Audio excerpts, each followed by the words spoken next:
something very unique, something before in East Africa, and we got drone in the air. It's just flying over Chitwa Dam, and look at that beauty.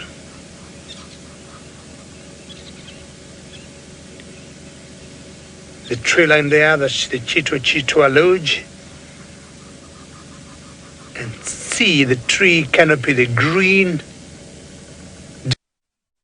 there, some open spaces. See the magic of the drone and the huge expanse area it covers all over Djuma and further and beyond. Isn't that? It's amazing, imagining I'm up there. I can't agree with them all. I mean, I can't agree more, and that is really beautiful to see. And I'm not sure who's that there, down there. Could be us, and actually got confused. I didn't know that was me there, and I thought those were different fellows. Hello, Mr. Drone, and this is exciting. Look at that. Can you see me? You? Yes, this is out of this world. I initially thought the car down there was different, and just James told me, come on, wake up, David. That is you. That's too much sleeping, not having enough coffee this morning. You can see some geese down there in the water. Hippos, rather. Isn't that wonderful? This is exciting.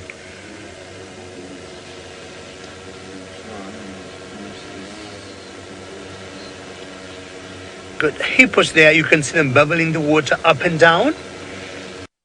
You can see their heads there popping up. And going down as the drone gets.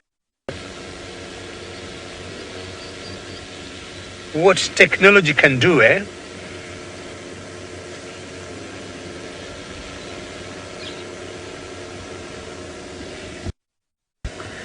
Nice. And this is interesting. I haven't seen this before. Technology. I haven't seen before. And technology is interesting. What it can do. And the area, I think the drone showed us earlier, was huge, massive area, and I would say tens of miles of kilometers in any direction you may think of, left, right, or east or west of Djuma, further and beyond. And to see ourselves down here, that caught me off guard. That is interesting. And to save or to wave at that camera up there in the sky, that was interesting, isn't it?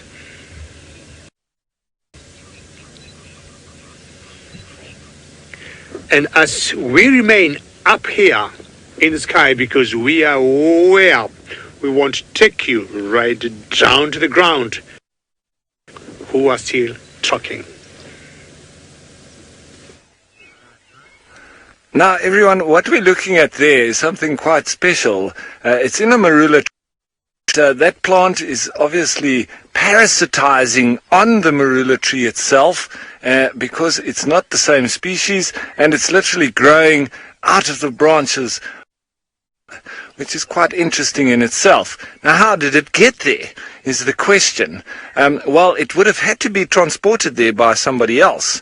And so this plant indeed produces lovely red flowers, and after those flowers it produces a lovely juicy fruit, which a lot of the birds love to eat. But and it's got a very juicy taste to it, a very nice flavor, but on the inside there's a very sticky seed which normally sticks to the bill of some of these little birds that feed on them, such as the red-fronted tinkerbell, which makes the call of ping, ping, ping, ping, ping, ping, ping, as the name suggests. Well, I should be doing ding, ding, ding, not with the ping, ping. Anyway, they and then they'll fly off to another branch, and they'll wipe off those seeds onto the branches. And so that's how it gets transported. Now, how did they start that whole process? That would be interesting to know, because what came first, the chicken or the egg? But anyway, in this case, that is mistletoe, and that's how it gets transported by all these little birdies that will go and feed on the fruit, and the hard seed on the inside being transported by them with a sticky substance on the outside, and then that goes to another tree and gets wiped off on the branches. And what's also interesting, mistletoe produces a red, lovely flower that very beautiful aesthetically, but the elephants feed on it, so they can sometimes push over an entire tree like this lovely big marula, literally just to get to those flowering plants, those mistletoe. It can definitely be the death of some of these big trees. But it's still wonderful and fascinating how that mistletoe gets up there through the transportation of little birds, etc., and nothing else that goes on around it. So we've now cut through the block. We're trying to catch up with Thandi and Tlalamba. They've given us this sort of run around, but we've seen all sorts of wonderful things that, so I'm not complaining, but we'll still continue on the end goal. And I think Steve, he's moved off a little bit. He's probably given up the chapter. Wonder what he's getting up to now.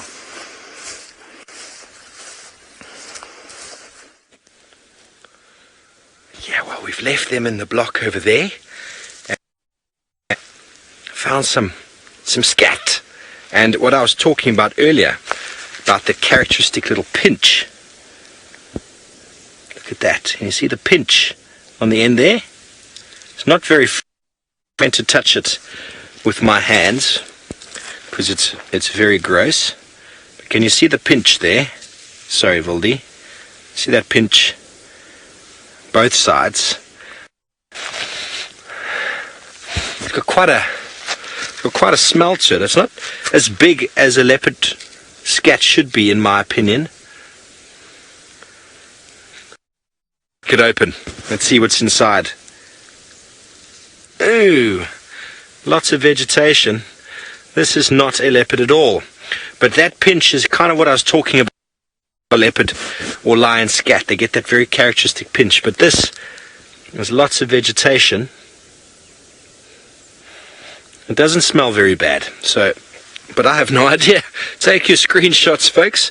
We're going to mess with certain things back home. What it could be, it's definitely not a warthog. It's definitely not a zebra. No idea. Absolutely no idea what that is. I'm stumped. So take your screenshots. Let's see if we can figure it out later. No idea. Dung. Indeed. Could belong to anybody. We're continuing on. We don't know where Thandi might be, so we're going to continue on through. This is Central Road, takes us straight.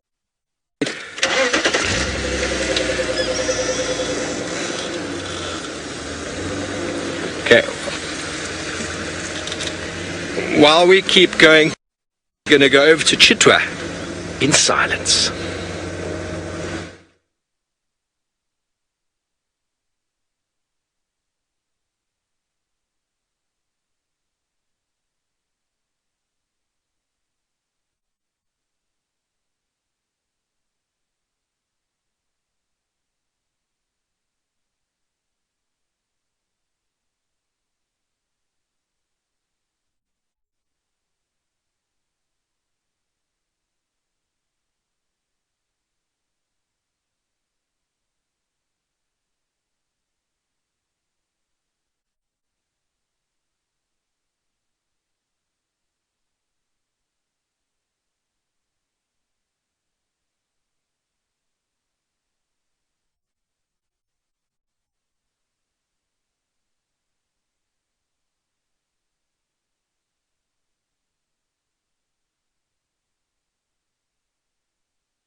We're very sorry.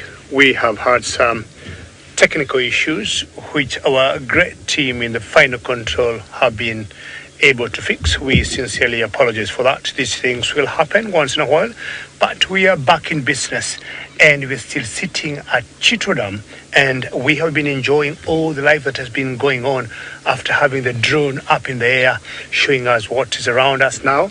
And back there we have been seeing some nice birds. We have seen some plovers, small little ones.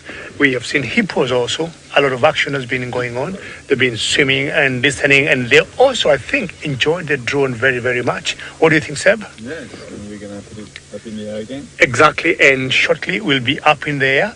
As we first go back to the hippos again to see what they're doing, Seb, we'll be in the air, and we'll also be airborne very, very soon. See, the hippos now, the temperatures could be a little warmer than an hour ago.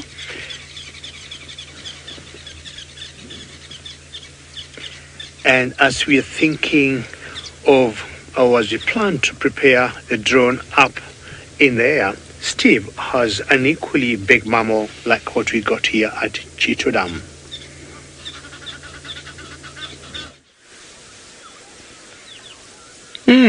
Almost as big. Probably about half the size. But he is alone. He's a Dugger boy, buffalo bull, enjoying a very muddy looking drink. You can see the size of his horns. You see the colour on the top of his horns. That's from incessant thrashing of branches. He's got all sorts of things trying to bury themselves and grow inside the horn at the moment. And so it's like having something eating away inside your brain. It must drive them to absolute madness. And the oxpeckers doing what they do. We were right here at Vuetela Dam, and we came across this bull drinking. Apologies about all the technical issues that have been going on this morning, folks. But we are back live. Don't forget to send through your questions to hashtag Safari Live.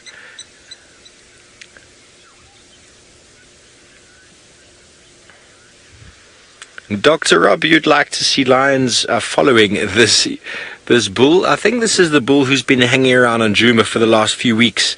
I've yet to see him, but yes, lions would definitely have a go at this guy. But he's not the herd. He's not moving with the herd, so the lions seem to follow the herds.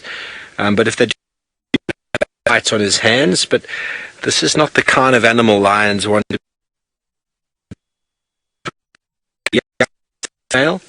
But a big bull like this, he's at the maximum of his size and strength, and also the maximum of his grumpiness and tolerance.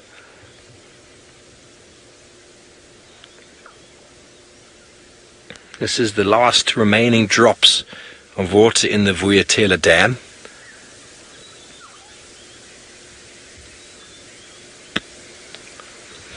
I walk in the rain. We've had no updates on the Unkuhumas. What I did here, all I heard really was yesterday that the two lionesses that we found obviously were not of the Unkuhumas, and so I heard someone say that the Unkuhumas were down on Shelley's, which is a few properties to the south, a few borders down, and so not here.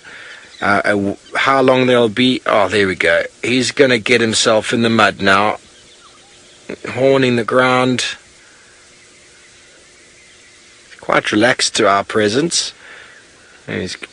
There we go. Now the namesake Dugger boy. They like to put themselves in the mud to first of all cool themselves, and also it suffocates the ticks as well as keeps away the multitudes of biting flies. And when you smell like a buffalo, you get lots and lots of things trying to eat you and bite you and follow you around. It's impossible for him to avoid the biting things. And what have you spotted? There's some Impala just in the bushes off where he's looking now. We could hear some rutting happening there. I know that was something we wanted to see earlier this morning. There's the females just doing their thing. But he's probably responding to the alarm call that is also part of this rutting display with the Impala, and that caused him to stand up. Bear in mind, folks, he is just a very misunderstood buffalo. He's on his own. He's got no one looking out for him, so he pays very special attention to alarm calls. And it's a reason why you are able to sneak up on a buffalo and get so close to him, because he's on his own. Clara, and the dynamics of a buffalo herd are quite strong and quite very energy expending. You'll get groups of buffalo bulls in the herd that are in their prime, and they will pretty much all know each other, and they'll move around in the herd, feeding and mating and competing with each other, and they'll be pushing groups of males out, and then the groups of males will go off on their own. They'll spend time together. They won't have any of the jostling and competition and mating that goes on with it, and they'll also be feeding quite well. In the breeding herd of buffalo, the females are generally the ones leading the herd, and so there's lots of competition with the males, and the males end up losing condition because of the competition, and the better feeding is towards the front of the herd, so they kind of lose condition. Oh, he's going to have a little nap now. Oh, look at that. He's having a roll in the mud. Oh, look at that. I'll continue with my story now. I've never seen a buffalo do that before. Have you, Wildy? I've seen them lying in the mud. I've never seen one rolling around like that. I'm sorry if the camera shakes. I can't help my laughter. He's about 1,000 kilogram adult buffalo of about maybe 10, 12 years old.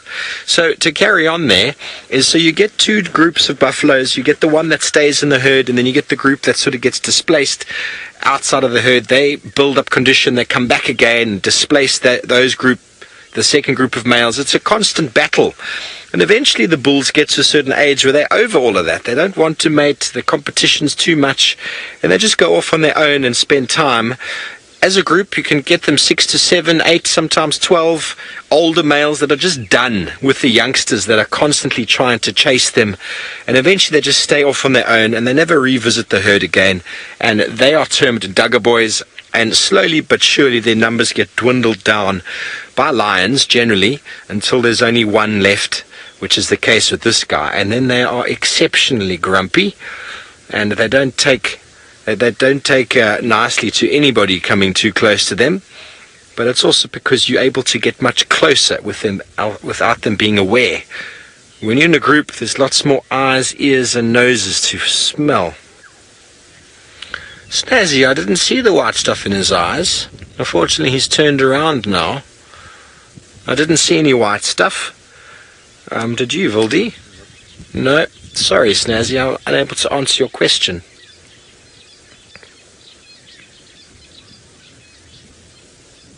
But I think that's going to be him for the next few hours. He's going to sit there and keep cool. And now it seems like David not only has been flying the drone, he's looking to take off this morning. So let's go see if his seatbelts are fastened.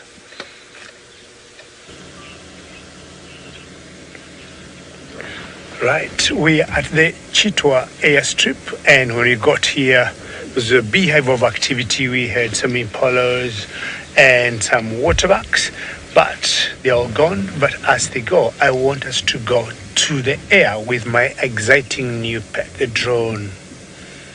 This is truly marvelous for my guiding career, taking a new turn. But see how things be up there.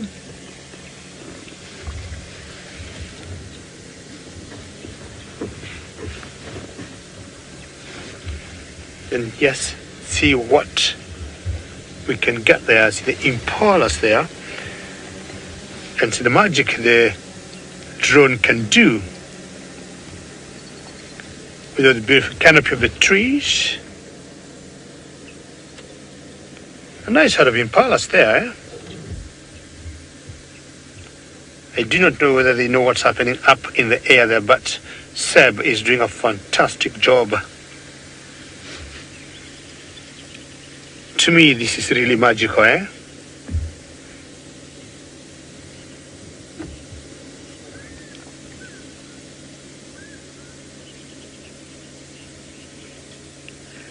Yeah, Seb is always a wizard when it comes to camera work here. Seb, do you agree with the viewers? Thank you. And Merci beaucoup. he says, merci beaucoup. He appreciates their comments and he thanks them a lot. Comments, yes, no. You can see the roads and Cheatham on the right there as Seb is coming to us, and we'll be able to wave for the second time again. I did that earlier. It will be exciting for me to wave again to all of you wonderful viewers there.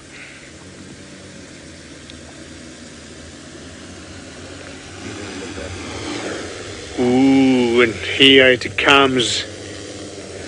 Good morning, Jumbo Jumbo. Do you remember my name? Yeah. Now we're going to drive on the airstrip, right? Okay.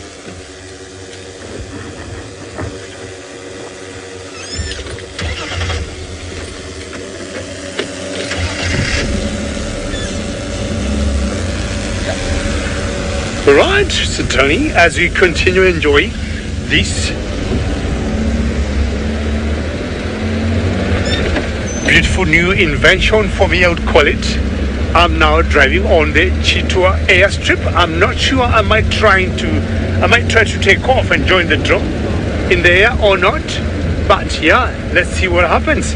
Who is much faster, either me or the drone, Seb? The drone is off, he's ahead of us now. Lost it, it's behind us. I think I'm doing well.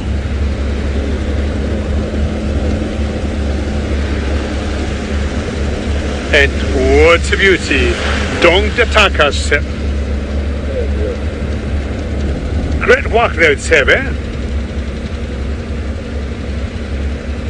With such wonderful lighting we got at the moment.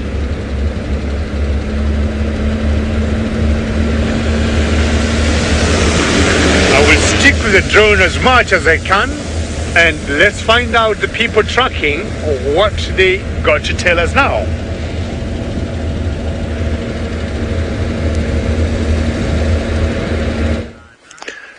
So everyone, still haven't found our spotted cats, but we're walking through the bush. Now we've sort of left the trail a little bit because we know which area they seem to be in, but we're not really having their fresh tracks with us. Now I just wanted to indicate to you, as we walk through the bush, the kind of variation that we do start to find. We've got a lot of the magic guarris, and they form quite big thickets. As Craig pans across, they all around us, and they're actually quite good plants to find lion in, for instance. And as we continue on, we can see a lot of the buffalo thorns here on my right, and then those ones, very simple leaves, and very tasty as well. Got lots of thorns all over them. Don't forget, we do get stuck in them quite a lot, as the Afrikaans name suggests, the blinkblaar waggebikkie. So lots of those around too. And one of the plants that we generally find that can be quite a bush encroacher as well is the red bush willow. So there's lots of that too. So we see plenty of that. And as we get up in front here, we can actually see a couple of different plants. This one here, very indicative. You see how these leaves all start pointing down? Those aren't simple leaves, they are compound leaves, but all pointing down. This is a tree wisteria. We carry on here. The next one being a russet bush willow, so similar to the red bush willow, but a little bit different. And so it's really diverse and very interesting as we do walk along, always seeing different plants. Pangolin, you can make a very nice tea out of the seed pods of a red bush willow, and it's one of the cures of the pesky hiccups. And this is a red bush willow here. One of the easiest ways to identify a red bush willow is just to have a look at one of the leaves, and they always point down right on the apex of the leaf. So all bush willows have a little pointy apex on the leaf. So that would generally lead you towards it being one of the combretums or one of the bush willows. So, and here's a spike thorn. That's a spike thorn. Romet, I would have to say that the Tamboti and the euphorbia trees being of the most poisonous around here as we walk through the bush, and they're the ones with the milky latex. Remember, I have said yesterday when we were just next to that tree where Tandia dragged her carcass up into, that's a milkberry, and that does have a milky latex, but it is edible, and it's one of the only plants in the bush that is edible that has a milky latex. Normally that's a warning sign. If you pick a leaf or you break a branch and it's got a milky latex, you should not eat it. Now, Taya, there are a couple of protected trees in the Sabi sands. One of them being that of the leadwood, because of its very, very hard wood, and it's very slow growing. So it can be used for all sorts of furniture, etc. And so that is one of the protected trees. I believe the jackalberry and possibly even the nyala tree also protected. It's a lot of the trees that would be used specifically for the types of furniture, which makes fantastic, beautiful looking wood and that kind of thing. So, and it's obviously overutilization that you need to be worried about. The red bush willow, as we've got here, has got a wonderfully beautiful inner wood. It's quite red on the inside. However, it's quite a bush encroacher, and it doesn't really get much thicker than this quite regularly. So it's not really overutilized in any way whatsoever. The guys do make very nice knopkiris out of them. I don't know if you know what a knopkiri is. It's a stick with a big ball on the top. Now, Lynn, you want to know about overutilization around medicinal plants. And I think it's mostly down to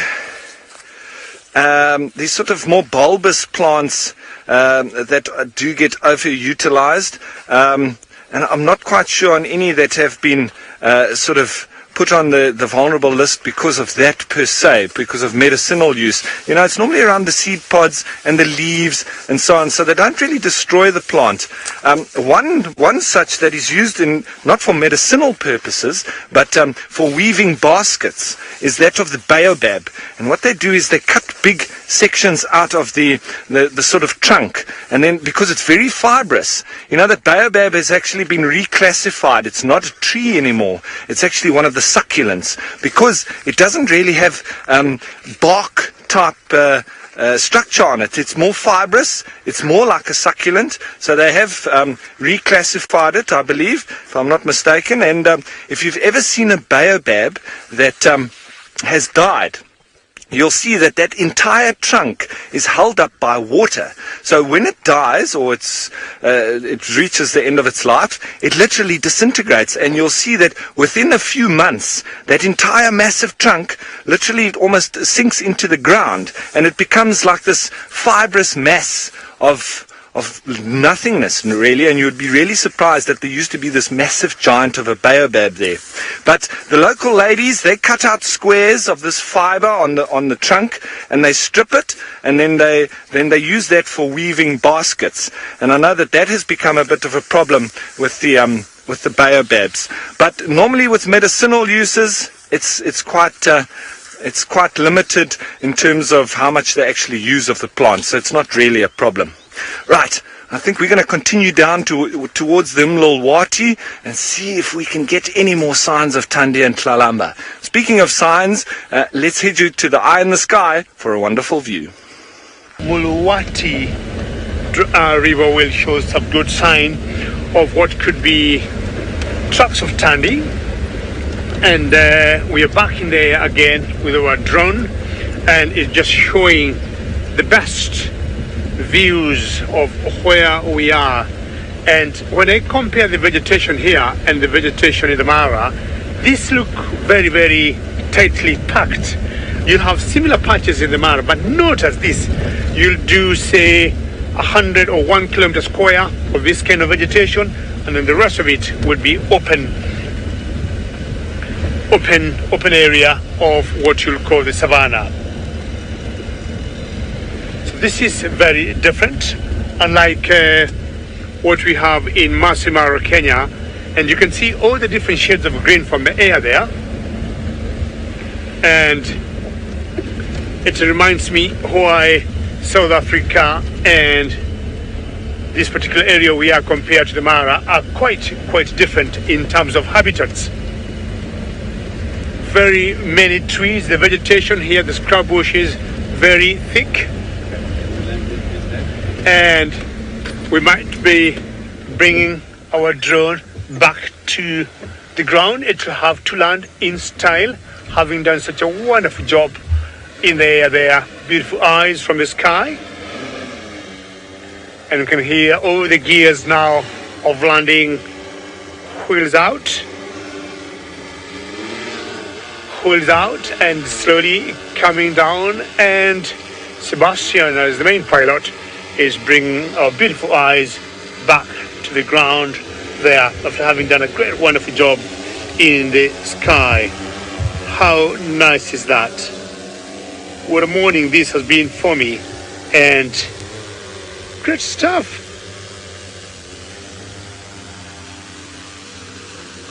And the drone has landed safely. Very well done job there, Seb, and very good. And James, very well done. You are always multi-purpose boy. And Steve, what do you got where you are?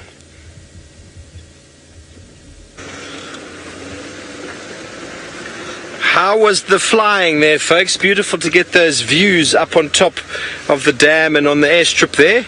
Marvelous, the technology that we have. We have come back towards the west, and we have got tracks of a female and a male leopard moving sort of north along the Gallagher Road, which is just sort of west of our camp. Oopsie. I think she's gone back on this way. We're going to have a little look down here, see if we can manage to pull off a last minute leopard this morning. I think that would be a marvelous feat, considering we've been on the other side of the property the whole morning trying to track a leopardess, and we've come back towards camp and found fresh tracks of other individuals coming back this way. So who they are, Vildi's assuming it's probably Shudulu and maybe Hukumuri following, but I could by no means suggest anything other than that. Okay, cool. So I've got the tracks again. They've come back onto the road. Louise said she had some tracks this morning next to the new rooms. I'm not sure if she said a female or a male, but the last time we had Shudulu walking along this road, she went right up onto... Here comes a Nyala crossing. Hello, Nyala. Have you seen a leopard anywhere? Look at that beautiful behavior. And this is a great way to learn tracks. You can go and have a look at the Nyala's tracks as they've walked, and then you know for a fact that is a Nyala track. You see how they justify or register. Ooh, she's a little bit skittish. Ralph is calling me. Standing by.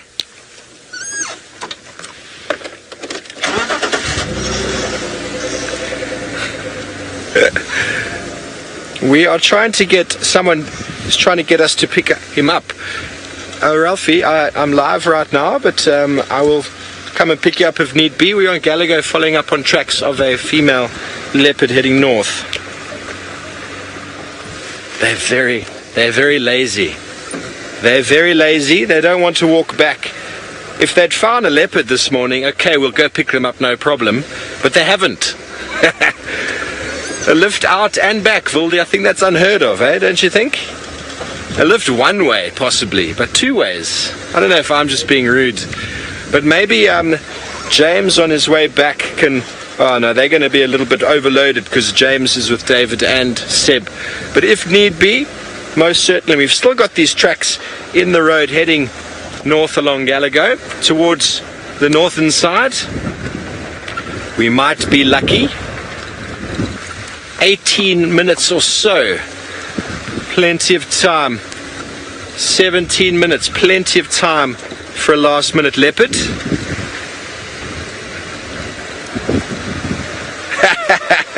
So should we have a poll out there, shall we? Pick them up, yes. Pick them up, no. Let's get a poll from the viewers, if we don't mind, Lukey. Let's see what the viewers think. The walk of shame. See, I've still got those tracks, beautiful tracks. I'm not going to show them to you folks because we're just running out of time. You've seen leopard tracks, we've shown you quite a lot. If you'd like to see them, let me know. But still walking in the road here. The tracks right on the junction as we came on here was of a male. He walks into the bush and did that characteristic, if you haven't seen it before, the leopard that walks in, rubs the face and then turns and scent marks back. Typical track of a male doing that. And so my assumption is that would be Hukumuri moving in the area. And there has been reports in the west of Hukumuri and the young Shidulu female mating. That was a few weeks ago already, but maybe he's picked up on her scent again, and maybe their last mating session was not successful. Maybe it was, or maybe it's never successful the first time. So, and especially I think it is her first mating session that we know of. She's quite young, still moving in this direction. We're going to keep following up. This could be very exciting. Last time Ralph actually had Shidulu on foot just up here, and then we got in there to try. So it looks like Bushwalk is going to play their case now on why they need to be fetched. So let's go and see what their arguments are.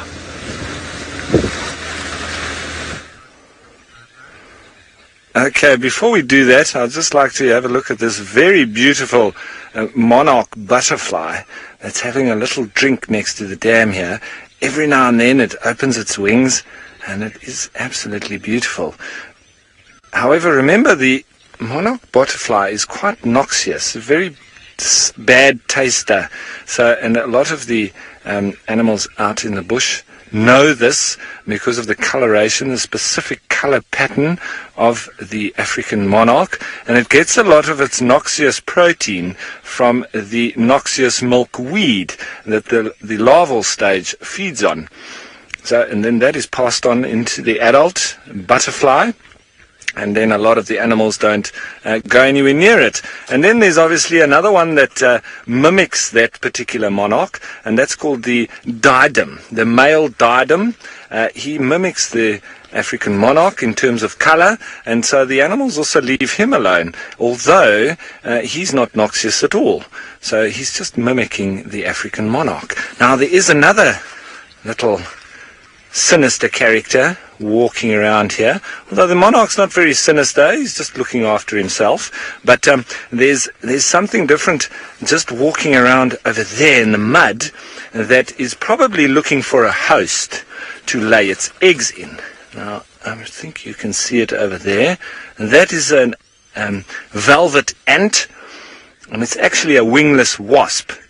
So that is a wasp that's walking around looking for a little worm or anything else that it can get its little stinger into, sting it and lay an egg in it, and then the little larva will use that as its host. Oh, I think she's actually looking for a drink rather, but I'm sure she'll be looking for a host shortly after that. And then so then that little larva will live inside that host, feeding on it alive, and then pupate out into either the male or female velvet ant or velvet wasp. So very interesting indeed. Now, I have to tell you in our defense that Herbie has just come back from quite a bad injury on his foot. He was hospitalized for that. And apparently Craig gets very hangry, which is angry hungry if we don't get him back for breakfast soon enough. So we've pretty much walked literally the entire northeastern section of the property. We have done pretty well, Steve. And if you want to complain about it, I challenge you to a 6-lap run around quarantine midday. So if you want to say that we're lazy, well, I challenge you to 6 laps around quarantine at midday. And so why don't we poll that? Let's say they come pick us up, they take us back, and Steve comes for an 8-kilometer run with me. How's that? Huh? You want to say we're lazy? I disagree. Now, what else has Herbie been able to find for us? But it's always great to be out on foot, everyone. I love it. And let's head back to Steve and hear what he has to say about the run.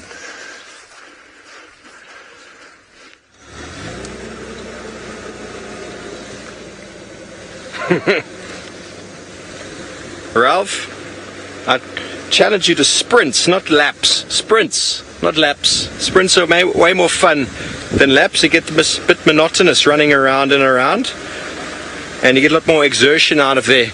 I can't believe he's playing the Herbie card. That is not really nice, Ralph. I can't believe you're playing the injured Herbie treatment on the leg. Shame. Poor guys are desperate for a lift, it seems. Maybe Ralph's getting old.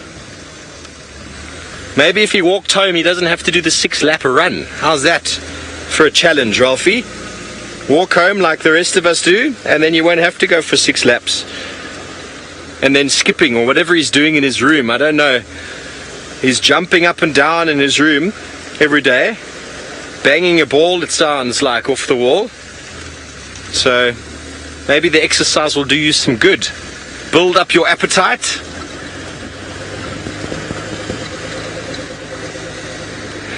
Yeah, Herbie on the radio now calling David. So I feel like they're losing their lift from our side. He's calling in other reinforcements. This is too funny. Well, let's go over to David and see if he's got any sympathy for those guys.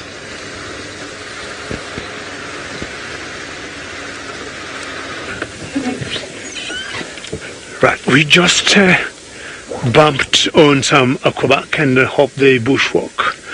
Still going fine, rough there, and we got a big antelope here, not as big as the nya that we saw earlier, but this is what I've always called the waterback, but since the last few days I'm now calling it the aquaback. I have the aquaback more. I also used to call it the water bucket, so I've given it a number of names. I want to stick with aquaback for now, and it's a nice looking male, and look, if you can see to the left of it, the girl or the female is not very far, and the female looks like, I'm not sure, is wondering what we're doing here, or is wondering, yes, maybe I'm too loud, or wondering why the male is not getting close to her. I'm not sure they're trying to head home or trying to go for a drink. And as the name suggests, waterback, they're always found where there is water. They drink lots of water. There's been a misconception that cats, predators, don't go for them, but they surely do go for them. We have seen lions going for them, leopards going for them.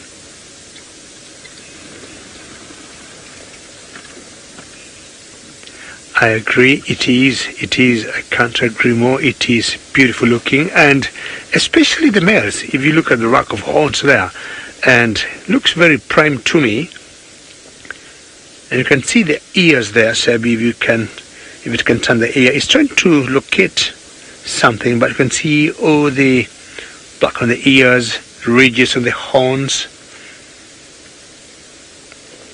So they use their ears a lot. We had a bunch of guinea hens or guinea fowls that just flew up, and I'm not sure that might have started the waterback, and wondered what could be happening, because they're very good guinea hens in picking predators very quickly.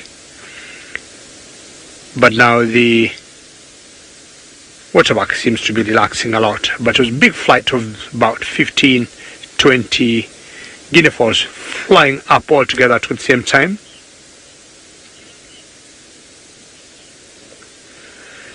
Unique, I haven't seen them. And your question, Unique, is can the waterbuck swim?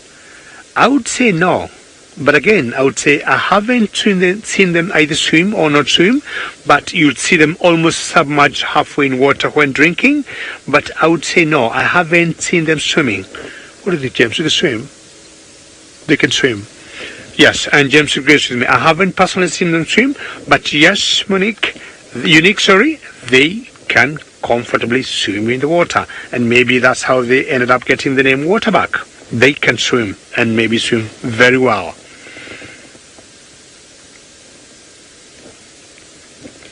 The female is still wondering, why the male is not joining up. She is trying to give him all the signs. Let's go.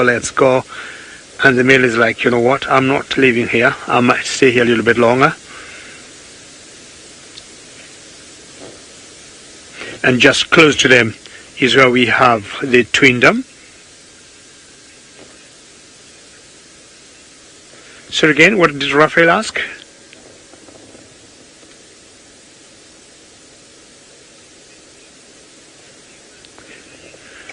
Raffaele, so many things. I'll start by saying the people who have hosted me here have given me so much warmth. And having traveled so many miles with my brother from Kenya to hear James Henry, then I met equally wonderful people here. I have no words to thank them. But coming back to the wilderness, leopards. Raphael, you'd imagine tracking a leopard on foot. In East Africa, that has not been heard of. I've been able to do that, and the other day I saw Tamba with the young one. That was very special. And of course we had Hosanna yesterday. So I would say, apart from the people who have accommodated me so well, the tracking bit of it for the wildlife, and more so the leopards, to me it's something out of this world. That is a big highlight for me. Not forgetting seeing the leopards close. Like yesterday we had Hosanna 20 feet or so from the car. That was very special. And as I still keep slowly digesting all my wonders since I got to Djuma, let's find out what Raf got for us.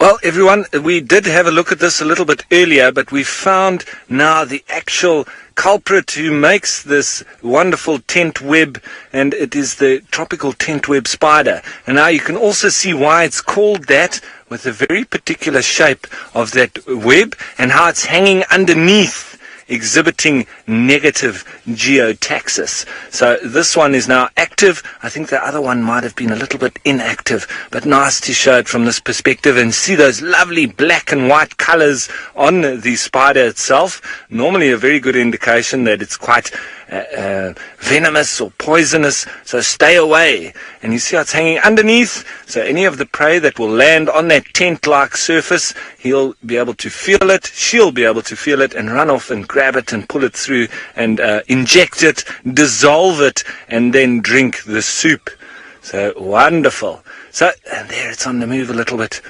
Maybe it will get a little killed. There, just close to it, is a little dewdrop spider, and so very interesting itself. Okay, so while this little spider's trying to make a kill, let's head you off to Steve, who's found exactly that.